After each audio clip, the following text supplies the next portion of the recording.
CarolinaPrepper.com. If you're looking for quality food storage for hiking, fishing, hunting, basic survival needs, or just for everyday use, check out our food storage line at CarolinaPrepper.com. We also carry other fine quality products such as our can concealment holsters for men and women. Keeping your firearm under cover and within reach puts confidence in your hands in any situation. Our products are 100% American made. Check us out today at CarolinaPrepper.com. Knowles on the News. Susan Knowles.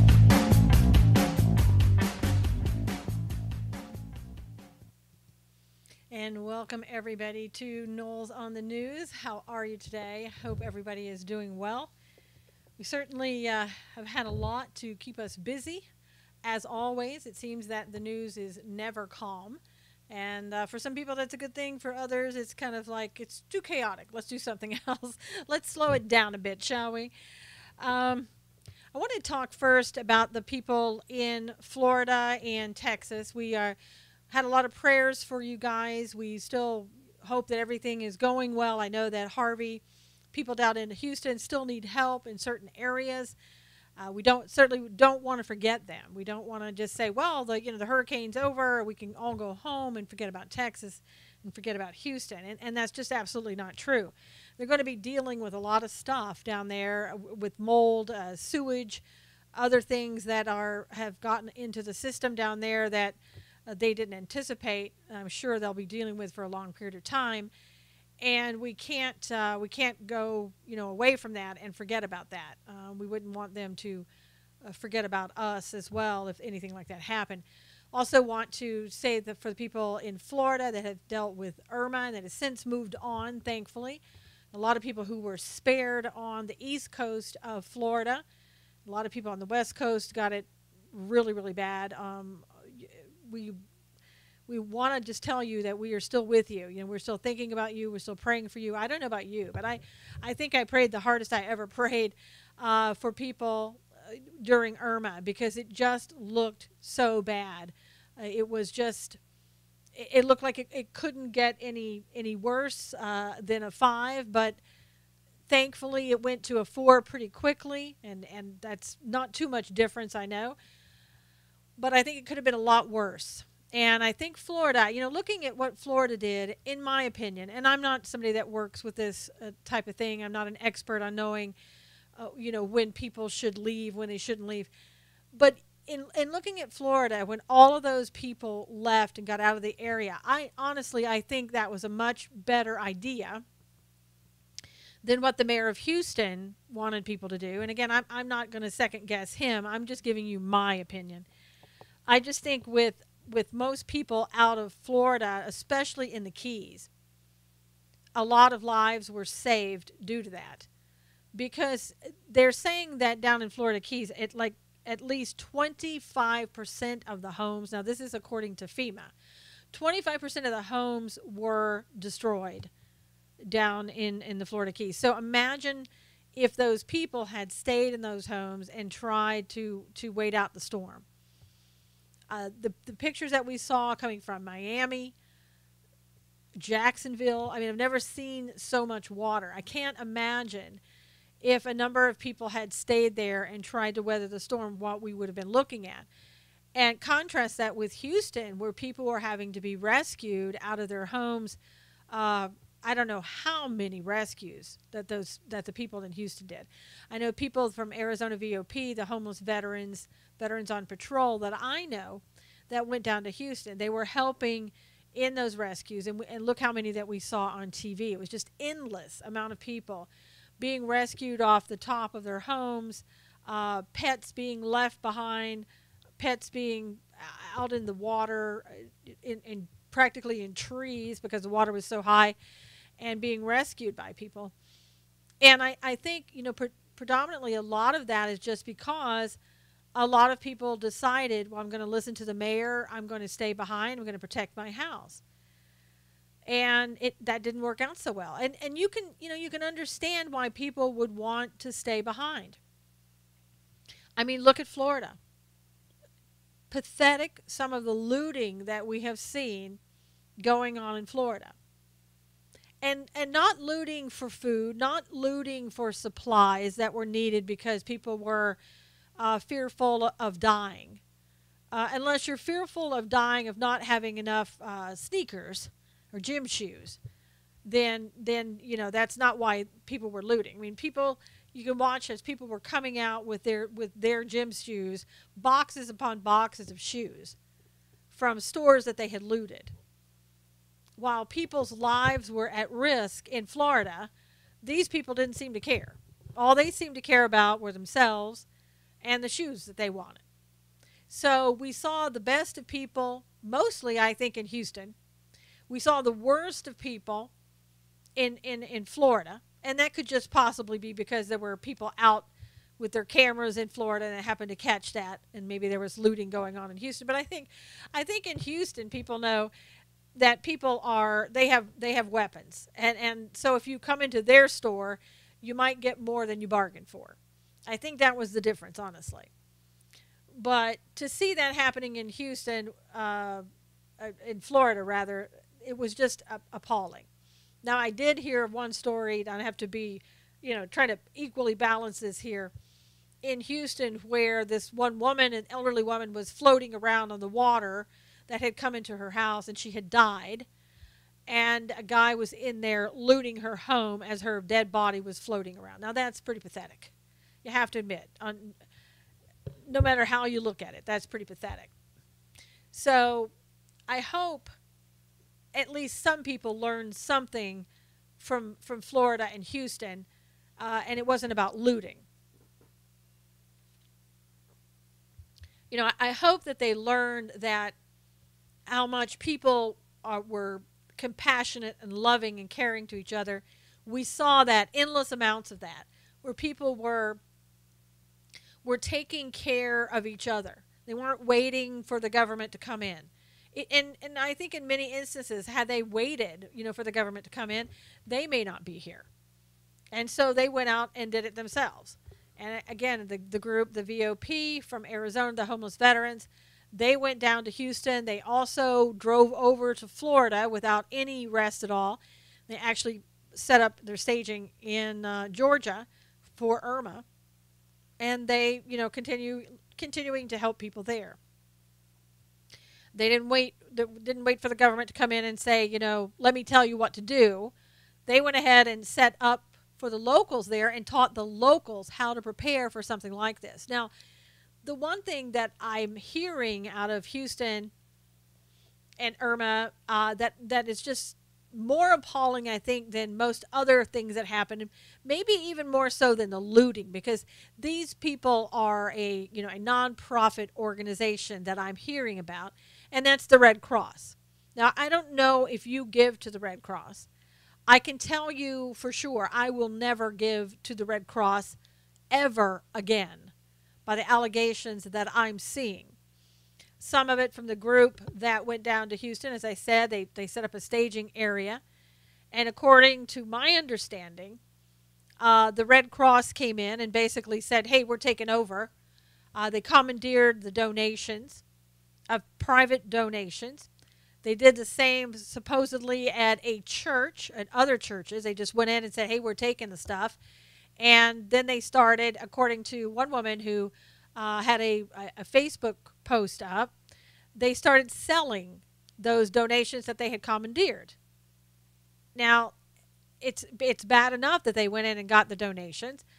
Apparently, and I can't verify this yet because I haven't taken the time really to go and look at it at this point, but there's supposedly an executive order that Obama signed that said that in the event of some crisis like this, FEMA and the Red Cross and other organizations have the right to come in, take your donations, and do what they want with them, to sort of dole them out to everybody equally. And on one hand, you could say, well, I kind of understand that. If people are starving, they've got to be able to get to food, and they've got to be able to have it, and maybe we should share.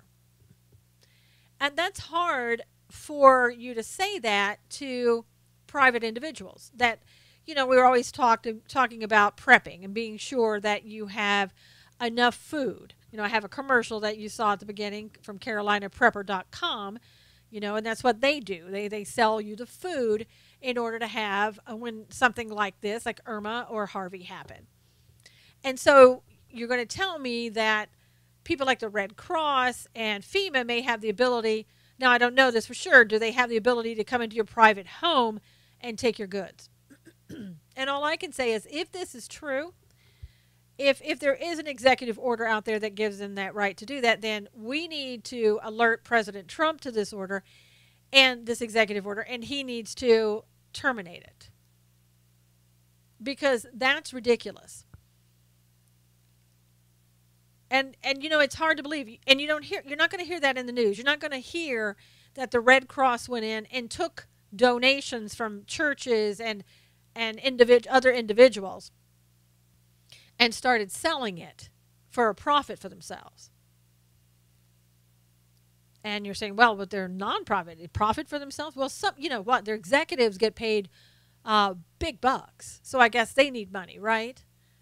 And I understand from the video that I saw that they were also on things that they couldn't sell or that they didn't want, the donations, they would just throw them in the trash, and oftentimes they were burning them, according to this one lady in Facebook. Now, again, these are allegations, but I haven't heard the Red Cross coming out and denying any of these allegations.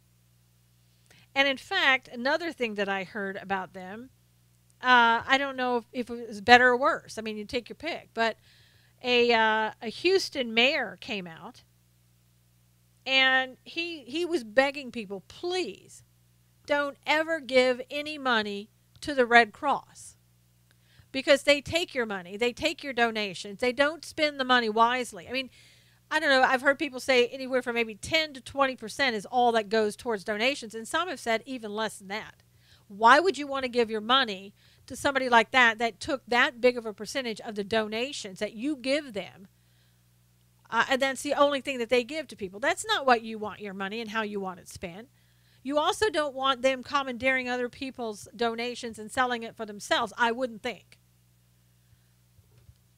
But it wasn't a Houston mayor, it was a Houston councilman who came out and said, please don't give to these people. You're wasting their money. They're doing things that are just despicable. And, to have a councilman speak up and say that, good for him. I'm glad that he did. We need to know this. The general public doesn't really know about that. They think, oh, Red Cross, how wonderful. They're great people. They're, they work so hard, and every time there's a major catastrophe, they're on their way.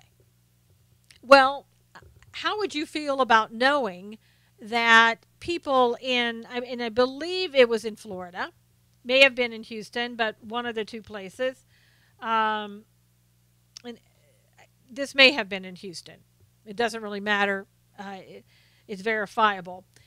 And the Red Cross is acknowledging it. 20 people from the Red Cross stayed in 5-star hotels during one of these last hurricanes. And they're saying, oh, but that's okay. I know. It was a 5-star hotel, but we got discounts. Oh, okay. So let's see, 5-star hotel between $350 and $400, somewhere in there, I'm guessing, maybe a little bit more, but okay. And so what? You got $50 off? Is that what we're talking about? And so you got to stay in a 5-star hotel when people were in Houston clinging for life in some instances, where they're, on top of their rooftops, trying to survive when their house is flooded, and you stayed in 5-star hotels. Now, some people may think, well, that's okay. They had to stay somewhere. It's not okay with me. I don't know. Maybe you feel that way. When other people are out there roughing it, sleeping in their cars, the volunteers, I know the VOP people, they weren't staying in 5-star hotels. They wouldn't have stayed in hotels if you had offered it to them for free, I don't think. Most of them, probably 99% of them, slept in their cars. Because, see, they came there to help people. They came there to rescue people. And for the time that they were in the cars, I don't even think they slept that much, because they were out there working, trying to bring people in, and so they wouldn't die. They weren't holed up in some 5-star hotel with a little discount thinking, "Oh my gosh, I really don't want to go out there. It's wet." Get yourself out of the 5-star hotel and get on the streets with everybody else who needs your help, Red Cross. You have the audacity to stay in a 5-star hotel when there are people out there that lost everything. If anything, you should be allowing them to stay in the 5-star hotel, and you should sleep outside in your car. You got vans from the Red Cross. You have tents, right? Go out there and sleep. Offer somebody else your room at your discounted rate. And then I saw another posting right before I did the show that, again, it doesn't surprise me. It just repulses and disgusts me. Where this lady, again, on Facebook, she drives a Denali. She showed the car, big SUV. You know how big those are. And she pans over to her garage floor. And all you can see is mounds and mounds of dog food, unopened dog food, cans, bags, everything that you could want to feed animals, dogs, cats, and other big, trash bags, she said, filled with blankets from the Red Cross. So what is she doing with them? The Red Cross threw all of that out. And this was in Houston. And they said, don't worry, this is according to the woman who did the video. She said, they said, don't worry, we got plenty of stuff down there for those people in Florida. We don't even need this, so throw it away. I'm sorry, throw it away? Throw away donations from people's hard-earned money that they brought to you, suspecting that you were going to actually use it to help pets who had been displaced, who had helped pets that probably, some of them, we heard horror stories of them being chained up and left at their homes. And that, people had to go and rescue them. Some of them, and I've seen the videos of dogs still in their cages with water coming up in their cages. And you want to throw those bags of dog food and cat food away? You can't think of an animal shelter that might need that food in case you don't want it, Red Cross? And again, these are allegations. So Red Cross, why don't you come out and tell us that this isn't true, that you didn't throw those bags of food away? Oh, and by the way, she was going to go back to load up her car even more. Because why? Because there's tons more where that came from. And other people were there doing the same thing because they had been alerted to the fact that the Red Cross threw this stuff away. I cannot, for the life of me, think of any valid reason that you, Red Cross, or anybody else would do that thing. That's such a thing. And thank God for those people who are going to go get it and take it to shelters and other people who foster pets so that they can have it. And I'll tell you something else, Red Cross.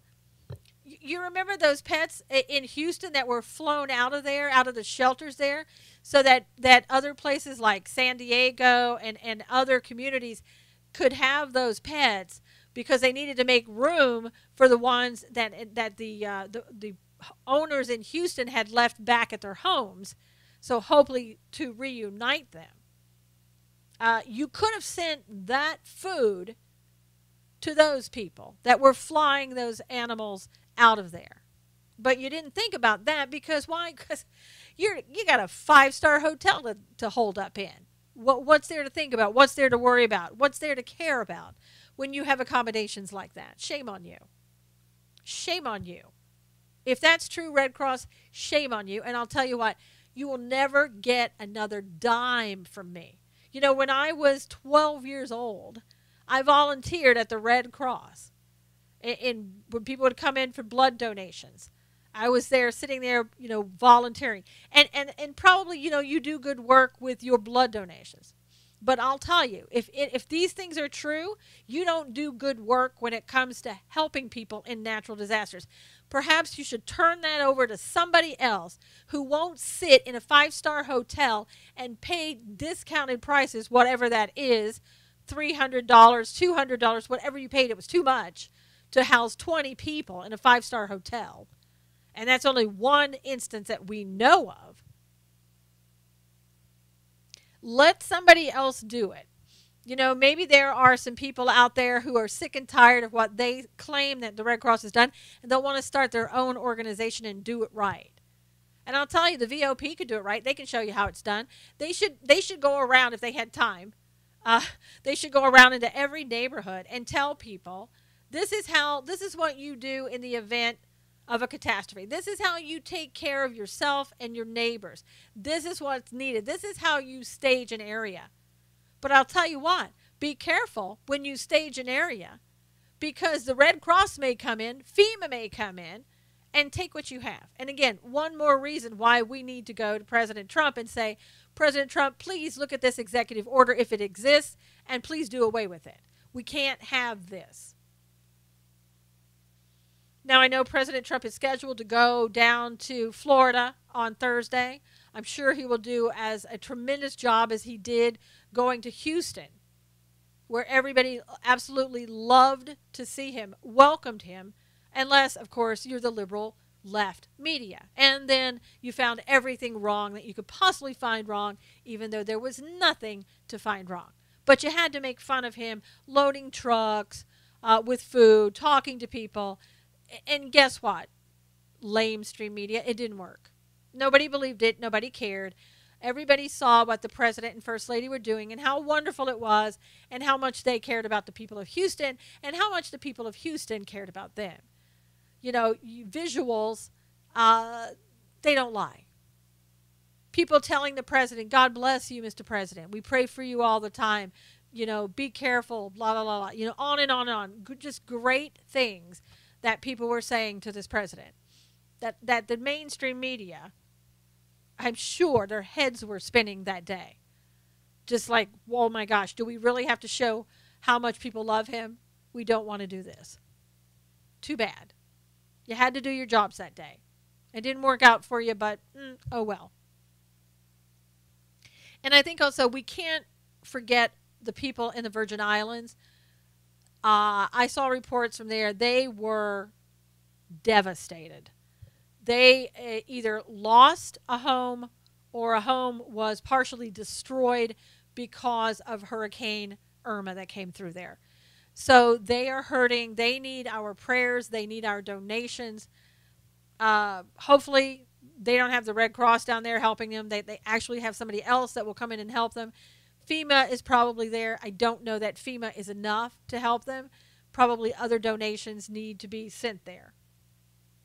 But let's keep them in our thoughts and prayers. And as people in Houston and Florida are trying to, I know some people haven't been able to go back to their homes in Florida to even see if they have a home because there's no electricity, and they're asking that people still not return home yet. They want to get that electricity back on, and it's really important to do that. You know, they're down power lines. You don't want to be around that. So hopefully we can get people back to Florida soon, and everything will be back to as normal as it can be for them. In the meantime, we'll look forward to seeing the president come down there and see what he has to say and how he's going to help the people in Florida. You know, now moving on, I don't know if you've seen this or have been able to get out yet. But Hillary's book, she did a book signing yesterday. Hillary's book's out. You don't want to forget about that. You want to go get your book. I think it's been slashed to about 40% already. Now, some people say that's normal. That's what they always do. I don't know. I guess. I'll take your word for it. I haven't seen it myself, but okay. But Hillary has some sage words for all of us, and especially the women. Hillary said that, you know, one of the reasons that she lost, I mean, there's so many reasons that she lost, and none of it has anything to do with her. But one of the reasons that she lost are because women, let's face it, women are just weak, pathetic creatures. Now, she didn't say it that way, but here's what she said. she said that she lost because women were influenced negatively not to vote for her by their husbands, their fathers, you know, anybody else that happened to be a man that was influence on the women. So the message is women are stupid, men are chauvinist, and that's why Hillary lost. So for all of those Democrat women who were out there, I guess you were stupid, but you weren't influenced by the men. You just went ahead and voted. So that's why you voted for her. But you're stupid, according to Hillary. And so men, you just, you know, I don't know how much more clear Hillary can be. You were just no good. So, and this is the same woman, you know, who was standing by her man, who said she wasn't going to stand by her man when all the allegations came out about him, but she did stand by her man, and she's still standing by her man. Maybe not in the same house, maybe not in the same, maybe don't share the same bedroom, but, you know, she's still standing by her man. She's still married to him. So just make that, you know, put that down as a little notation for yourself that Hillary doesn't like men. I'm sure that's a shock for you. But anyway, she said also why she didn't win was Comey's letter. You know, the letter that came out and said Hillary is a crook, but we're not going to prosecute her. Okay, maybe he didn't say it quite like that, but in July he came out and there was a letter that said Hillary's done X, Y, and Z. It looks really bad. It is bad, but we're not going to prosecute her. And that's that same letter, you know, that he drafted months before an investigation was even started. So, months before the first witness had been called, he drafted the letter exonerating her and then came out and talked about it.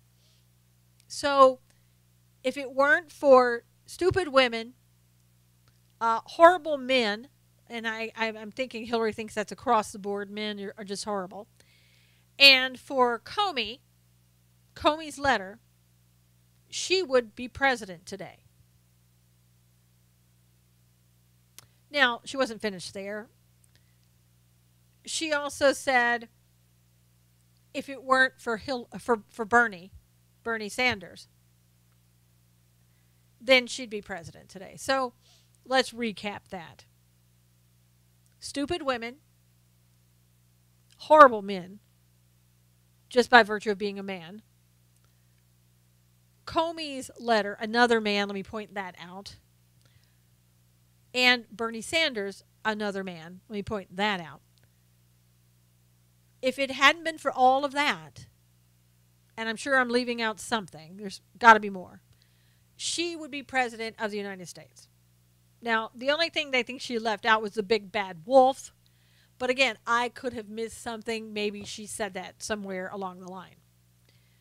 So, as you're buying Hillary's book, and I know you will, and I say that sarcastically for anybody who's not watching this on video and won't see the faces that I'm making, keep in mind, Hillary could have been your president, but for a few of those things. I say to that, whether she's right or wrong, and as much as she's downing, I don't agree that she's calling every woman stupid and every man horrible, of course. But I'm thankful, for whatever reason, Hillary's not our president. Thank you, God. Thank you that Hillary is not our president. And don't worry, for those of you who love Hillary, and I know that nobody who watches this show loves Hillary, but in case you do, Hillary has said she may no longer be a candidate, but she's still in politics, and she's still going to be here. So, you know, whether that makes you sleep easier at night or have nightmares, take it from Hillary, she's not leaving. And that would make sense since most people feel that she's part of the deep state anyway, right? So, and why do I say that you don't love Hillary? Why is it you don't love Hillary? Gosh, how many reasons could we come up with? But here are some of the other reasons I think that most sane people don't love Hillary. It's come out that allegations are being made by 2 contractors that were sent to Benghazi. I don't know if they went before Benghazi happened on the anniversary of 9/11 or if it was afterwards. But anyway, they said that Hillary's State Department pressured them into staying quiet about what they saw in Benghazi, about what they saw as horrible security breaches in Benghazi. And when you think about that, what excuse can you make for that? You know, they were saying that the State Department had hired some contractors that had never done that type of work before. That they didn't know about, you know, terrorism and how to secure a location against that. They'd never done it. They'd never worked in that kind of situation before. So I'm taking it either that was intentional, that they hired somebody like that, or it was due as a cheap cost saving that the State Department did. In any event, how horrendous is that? And then to try to pressure contractors to keep it quiet. It makes you wonder, you know, all the more, why are we not going after Hillary Clinton? Why isn't the White House, and there's been some talk from Sarah Huckabee Sanders that said that White House should look into prosecuting James Comey. Well, I'm all for that.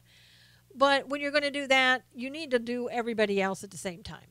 Comey, Clinton, Podesta, Rice. I'm sure I'm leaving some people out. Attorney General Lynch. Do I dare say Mueller?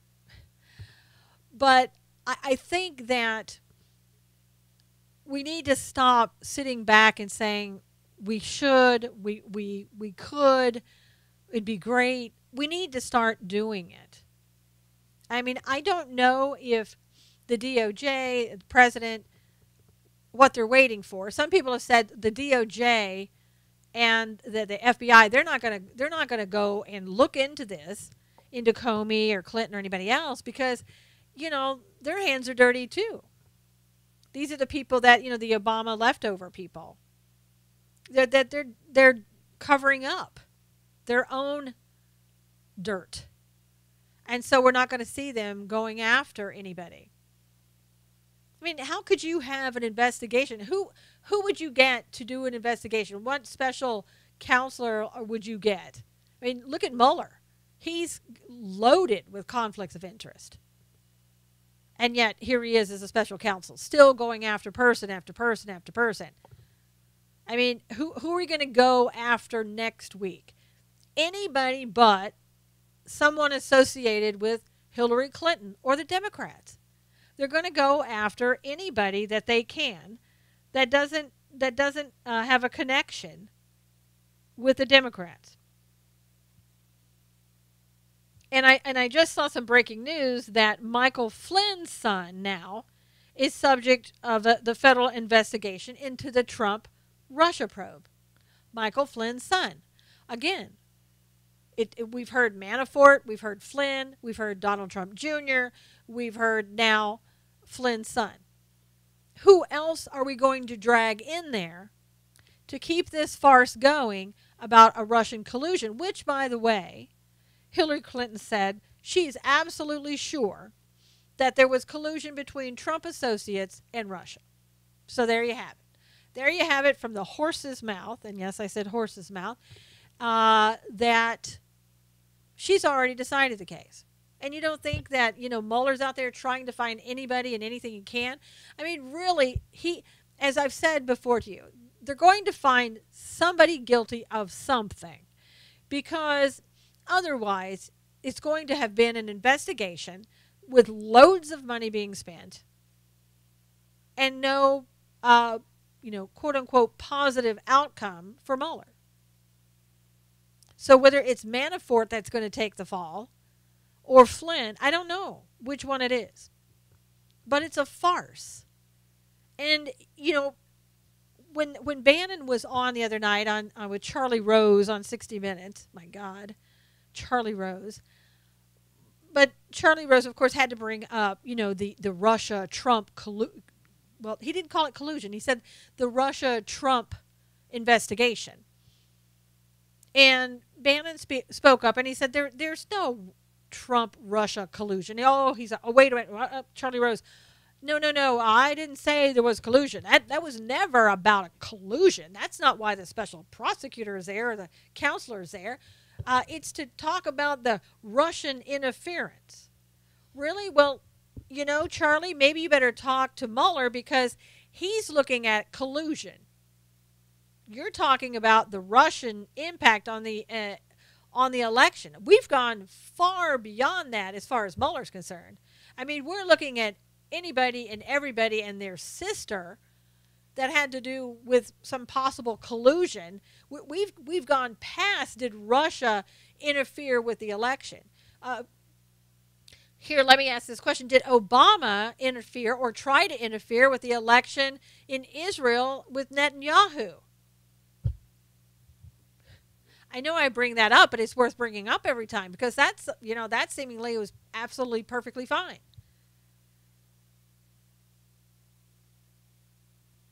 I mean, this whole thing has been going on way too long.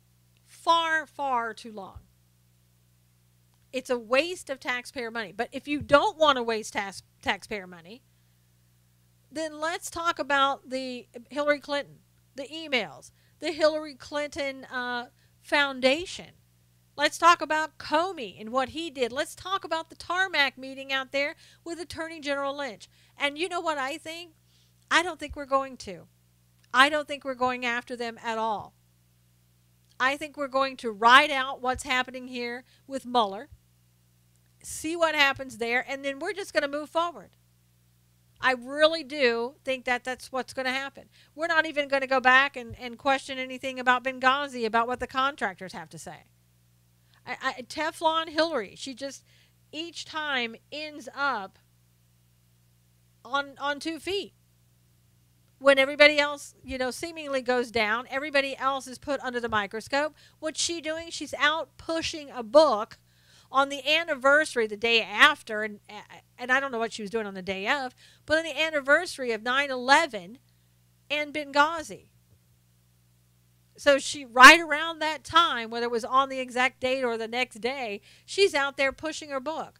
Why did she have to do that on that close to the anniversary? Is that what a slap in the face? I mean, come on. And yet she's walking around free, and there are men dead from Benghazi, and we have Mueller spending countless amount of money doing nothing. And there's the thing again. Somebody in the DOJ, which would be Rosenstein, needs to go and say, okay, Robert Mueller, how much money have you spent so far? What are you spending it on? Are you staying within the scope of what you were assigned to do? The answer is going to be, no, I'm not. I've gone far beyond that, but I'm not going far enough, of course, because I don't really want to find out any valid information. I'm just kind of wasting time until I can pin something on a Republican.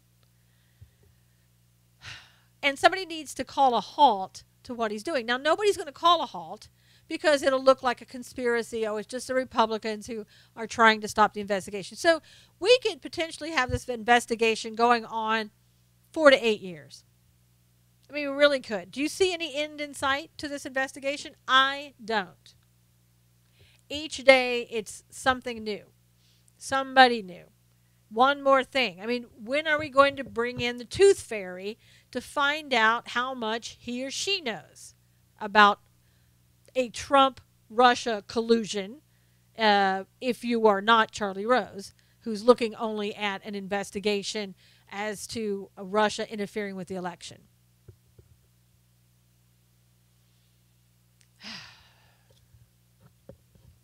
I don't know. Could it get any worse? I guess it could.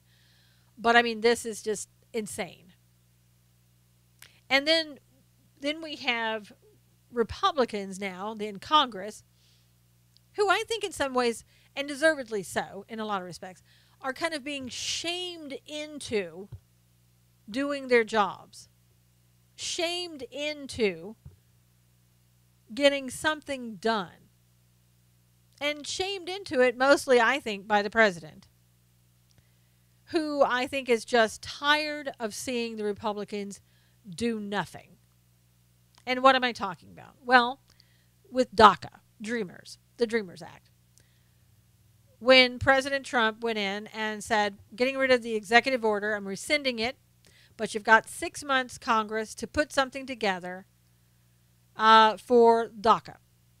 Now, I know a lot of people would like to say, let's just send those people away. That is not going to happen. You and I both know they're not going anywhere. They are going to stay right here. Whether you like it or anybody else likes it, that's what's going to happen. But Congress should have always been the one who dealt with DACA. And because they didn't, the president was left with rescinding it, because the president of the United States, no matter who that person is, does not have the authority to sign an executive order regarding immigration. It falls under Congress to do that. It's the executive branch, and the executive branch creates law, which that executive order that Obama signed attempted to do. It was unconstitutional, pursuant to our Constitution. I know, the old document, document that nobody on the Democrat side wants to think has any validity anymore, but it does. It said that was illegal.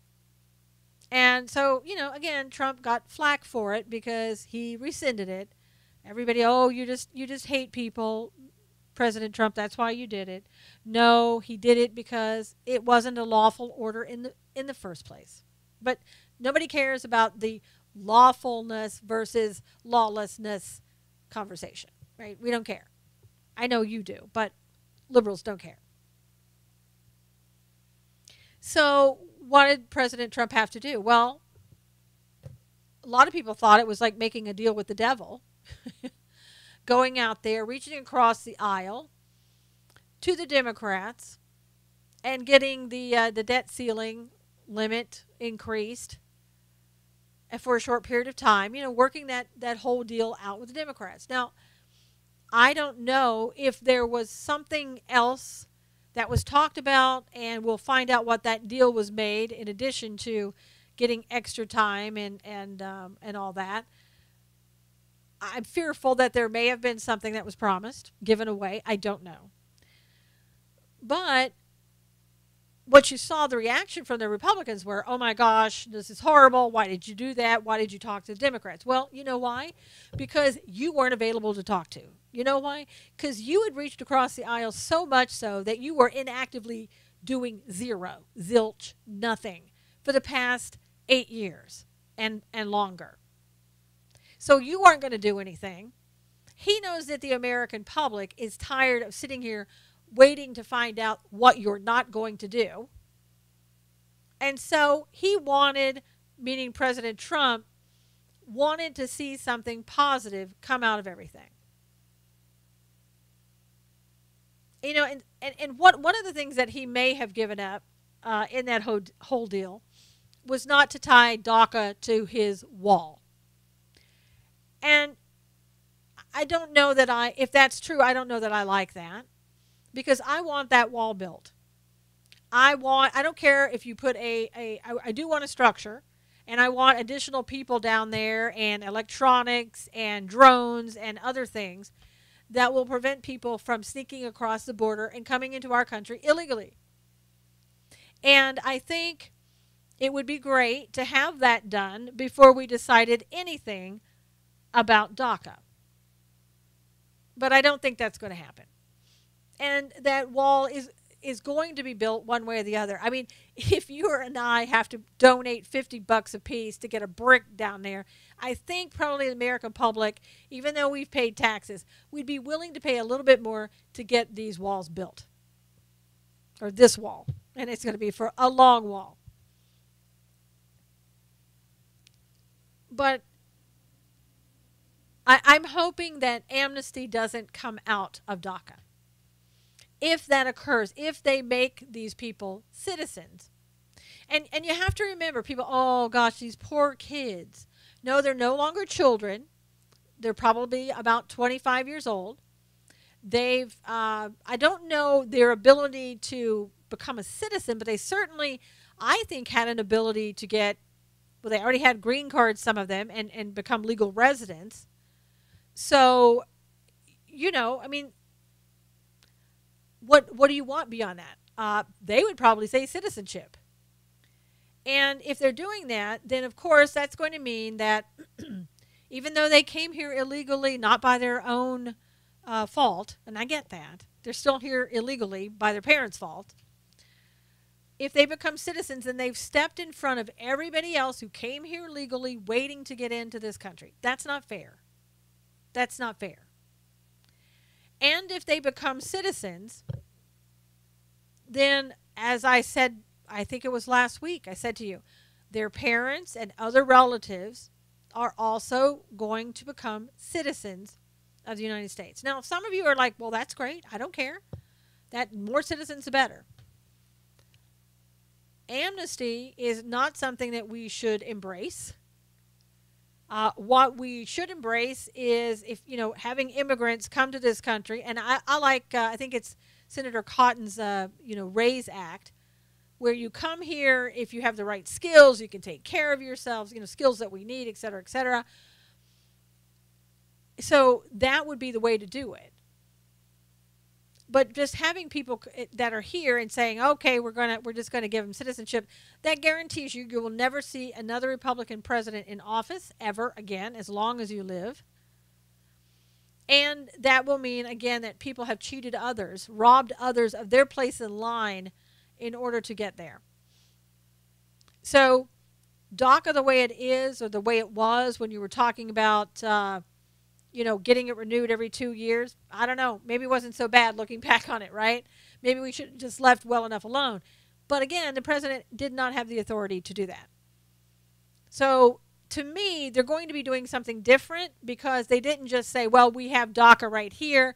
Let's just go by what we had. And let's vote on that. Now, the Democrats wanted to vote, and the Republicans didn't allow it to come to the Senate floor and be voted upon. And so I don't know if what was coming to the floor was exactly what we had under DACA already with the illegal executive order, and it may have been. And by the fact that we haven't voted tells me that there's going to be something additionally added to it, that they're working more towards a type of amnesty, and I'm not in favor of that. So we'll see what happens. And I know that Paul Ryan and Nancy Pelosi are meeting today. I don't know if they're having lunch or dinner or whatever. I'm sure it's just going to be just wonderful. And they're really not going to have too much to talk about, because let's face it, Paul Ryan is a Democrat. Paul Ryan thinks exactly like Nancy Pelosi thinks in regards to illegal immigration, and he's all for it, I'm sure. So there's going to be no dispute. They can sit there and talk about, they're both Catholic. Maybe they can talk about the Pope while they're there, or something else other than illegal immigration, because they're on the same page. And, I know Paul Ryan can come out and say he's not and put on a big show and whatever, but let's face it, we know where the chips stay, where the chips are, where they fall. They're on the same page. And it's going to be interesting to see, are the Republicans now, are they going to be going, whoa, maybe we better start doing our job here in Congress, because the president is kind of on to us. He knows that we don't want to do our jobs. And so what's he doing? Because we're not doing our jobs, he's reaching out to the Democrats. So we got to stop that. Not because that we're not with the Democrats on all of this, but because it makes us look bad. And election time is coming up. We can't afford that. We've got to act like we care. We've got to act like we're doing something right now. We've got tax reform, which, by the way, it looks like we may be working with the Democrats again on tax reform, especially if the Republicans can't get it together. And also health care. That might come back around. And I would say this time we're going to be reaching out to the Democrats. Not what we wanted, but because the GOP were so inept and couldn't do their job and couldn't make it happen, unless they pull a rabbit out of a hat, well, that's what we're going to be doing. A kind of a little trend is being set here by the president, saying that if you're not going to do your job, Republicans, then I'm going to see if the Democrats have something they can come up with. And I can tell you most of the time it's probably not going to be what you and I want. I know that we're trying to, with tax reform, make it sound so cheery that, well, there are Democrats who want the same things as Republicans do, so we can work together on this. Yeah, I don't think so. The Democrats are all about spending. They always have been, and spending and taxing. And so that's not going to be about what we want in tax reform. That's not going to be about giving the Americans the cut that they need, or the tax cut that they want. And even if they do a tax cut for businesses, it's not going to be anywhere near what the Republicans want. The Democrats may give a lot less, if at all. So let's, we're making the best out of a bad situation, the way I look at it. Again, we have the majority of the House, the Senate, and we have the president, and yet we can't pull it together and do what we need to do on our own in regards to DACA, tax reform, health care, or anything else that might be coming down the pike. I think it's embarrassing. It's embarrassing. And it might be funny if it weren't so devastating to the people in the United States.